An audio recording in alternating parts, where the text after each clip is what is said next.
Many readers are familiar with the old adage, one can't or shouldn't judge a book by its cover.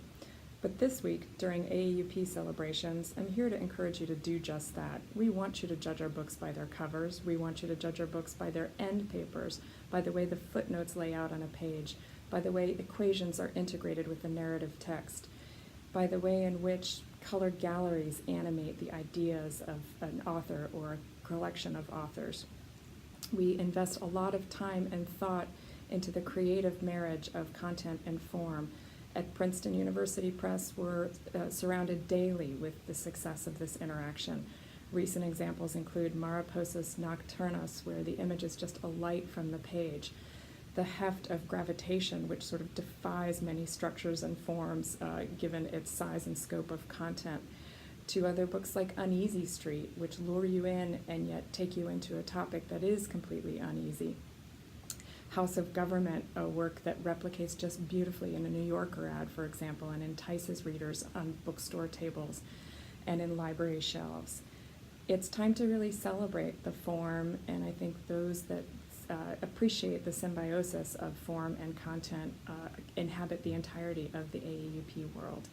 So this week, please judge our covers, judge our books, and enjoy them all.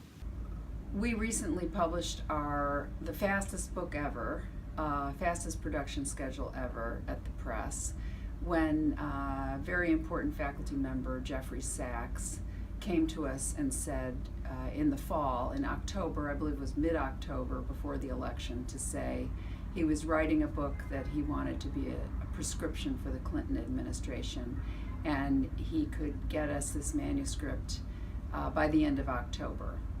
And we were thrilled with this idea, but the bad news was he wanted the book out in time for the inauguration. So we pulled out all the stops. Everybody did everything they could to get this book on a very fast schedule.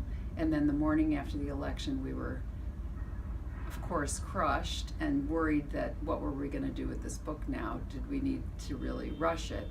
But he had emailed the editor in the morning and said, "Don't worry, I need a day, and I can work it out so that it's advice for how we deal with things now that we haven't won the election." So we managed to get the book out by the third week in January, and we've sold a tremendous number of copies, and we're really proud of it and proud of the production job we did, but also proud that we could be part of this new discussion in the new political era. I'm here today to talk about the books that matter from a production and design perspective.